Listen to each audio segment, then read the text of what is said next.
Squadda Dave here, Stances Everything, and welcome back to the channel. And today we're going to continue working on my 1951 GMC truck because honestly that's the only project that I have. In the last video, actually 2 videos ago, we fit my Astro Supreme wheels on the back of the truck and realized that we do need to space the fenders out a little bit. And before I do that metal work, I want to make sure that my other wheels, which are 18-inch Detroit steel wheel ambassador wheels, fit on the truck. So the wheels are 8 inches up front and 9 inches in the rear, 4-inch backspace in the front and 4.5 in the rear. In the front, I have two 35/50 18s, and in the back, attempting to model my truck after a different truck on the internet, I went with two 55/55 18s. And unfortunately, those 55 18s are too tall for me to lay out, and that just can't happen. So in this video, we're going to put that big wheel and tire on the back of the truck, air it out, and figure out how far away we are from actually laying out. And then we're going to hop on the computer and do a little bit of figuring out on what wheel size I actually need. And then hopefully we can order some new tires in the new year for those wheels. At least that's the goal. I've got the truck jacked up. I've got some light on the dark side of the moon, aka the other side of my garage, and we are going to get to work. Because you've seen me take this fender on and off a million times, I'm just going to cut to the wheel on the truck and get to explaining the problems that I have. So I'm going to wipe to the next scene, and I'll be on that side explaining what's going on. Okay, we are on the other side of the garage, and I have got the truck down at a drive height on the Detroit steel wheels. So I'm going to show you what I mean by them just being a little bit too big for the truck. Now, I gotta say, this does look really quite good. You can see me in the reflection of the baby moons. I have my fenders spaced out a ½ inch on this side. It clears everywhere. And I think I'm going to end up spacing out my fenders regardless, just to give me a little bit more room to work with. But I actually was able to get these wheels and tires inside the fenders in stock configuration. So this all looks pretty good, and honestly, if this was static, I'd be money, but I can't lay out, and I didn't spend all that time making everything under here work to not lay on the ground. So let me put the camera kind of on the floor here, and we will air it out as far as it will go right now, and then take some measurements.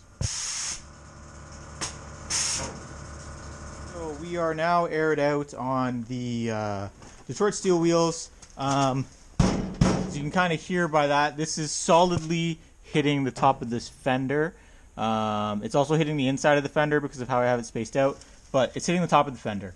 But it does look really good. It is tucking a lot, and everything else looks pretty great. Big issue, however, with everything is the fact that I can run my foot under the running board. That needs to be on the ground. And to do that, I'm going to need less sidewall. Now let's measure and see exactly how much less sidewall I need to put this thing on the ground. So it looks like I need about just over 2 inches. I'm going to actually put the camera down and measure this, and then we'll go to the whiteboard and write down how much space I need for this to hit the ground. All right, I've gone ahead and done my measurements, and we are 2.5 inches too tall with my wheel and tire combination that we've got on the rear of the truck. So the next step now is to hop inside on the computer and plug a few calculations in. I'm going to show you what websites I'm going to use to figure everything out, and then see what the proper size tire is going to be for this. And then we got to order some up. Once I know what size it's going to be, I'm going to order some up, and then we will just wait for those to arrive, and then fingers crossed everything will work. I might even actually see if I can find a non-Whitewall tire locally to mount that to one of the rooms first, and then try and tuck it, just to make sure that I don't order custom Whitewalls again that are too tall. And that fitment tire that I use, it can be burned out, it can be a winter tire. I don't actually care what it is, just as long as the overall diameter is similar to what I need. Okay, we are inside the house now, and we're going to sit down and figure out what sidewall size I need for those wheels to work. Now, I'm going to start off first by translating 2.5 inches to millimeters just to work with the calculator that I use. So we need a difference of 63.5 millimeters. If we end up with 63 or even 60, 59, whatever, I can make up that ½ inch with where I mount my bed. Moving my bed up ½ an inch isn't really going to be that noticeable, but I do want to try and get as close to this number as possible. Now, the reason that I switched everything to millimeters is because I use this site called willtheyfit.com, and I've been using this for years to fit everything that I've owned. So I use this when I fit the wheels on both of my Mazdas. I've been using it for a while, but it does use millimeters, so we're going to do the rest of this in millimeters. Now, if you see my size I've got put in here is 255, 55, 18. For now, we're not going to really worry about the width or the offset. I just had them at a standard size just to make this a little bit easier. And if I were to drop down to a 45, the difference would be 737.7 overall diameter to 686.7 overall diameter. Now, again, bad at math. I use Google for that, and it's 51, which isn't quite where we need to be. So if I drop down to a 40 profile, then we are 737.7 and 661.2, which again, using some math, 76.5, that's right where we need to be. That actually gives us a bit of space. So I think that would work out pretty well. I also went to double check the owner, LTS Customs _ LLC, to see what he was running. And he says here that he was 265.45. I think he was on an 8.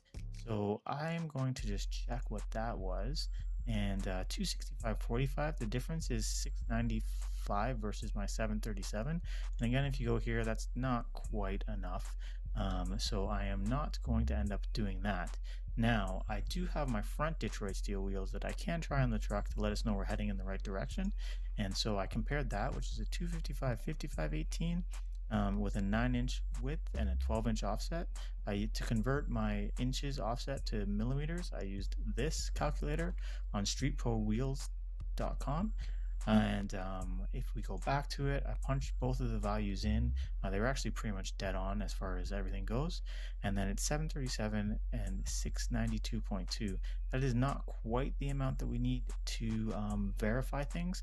But I think, since I already have that wheel and tire sitting in the garage below me right now, I'd be pretty dumb not to try and put it on the truck and see where we end up. So that's where we're going to go next. We're going to head down to the garage and see what's up. All right, y'all, we're back out here. Enough playing around on the computer. These are the two tire sizes that I have. You can see that this is a big boy on the left here, and that's the slightly smaller one on the right. And you can see the height difference. Now, it's not a ton, but if we throw this front wheel into there and lower the truck down, we'll be able to see if we're moving in the right direction for tire size. Obviously, we're going to be, since this is going to be smaller than that one. But I really want to see sort of what the difference is, how far this will be away from laying. Because again, it just gives me more numbers to reference and figure out the exact tire size that I need. So obviously now my next move is to jam that tire on there, which is exactly what I'm going to do. And then we're going to lay it out again. There hasn't been any time lapse in this video, so hey, what the heck. I'll put the camera somewhere. You can watch me jam this tire on, and then we'll put her back on the ground.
So I've laid out on the smaller wheel, which is 235/50/18, I believe, from memory. And we are much closer now to the ground there. That running board is just about on the ground, but actually right now the fender is a little bit lower than the running board. I do have to kind of move things around a little bit, but I really wanted to make sure that I had things close before I spend all the time, gapping the step, the little filler in there, the fender. Like, there's a lot of stuff that I got to do. But this tire is at the top of this. And as I said before, if I got to scooch up the bed just a little bit to make that lay out, that is much less of a problem than some of the other stuff I've got going on and I got to deal with here. So, I mean, again, this looks really wild. It definitely tucks quite a bit. I don't have the center cap on right now because they're a little bit finicky to get on and off. Not really finicky, it's just a bit of a struggle, and I didn't want to do that right now. You also probably saw me struggling to get this wheel on. I don't know if you guys have ever held an 18-inch steel wheel before, but they are super heavy, especially the 9-inch wide one. I can't believe the people who have 20 or bigger of these wheels, getting them on and off must be an absolute complete mission.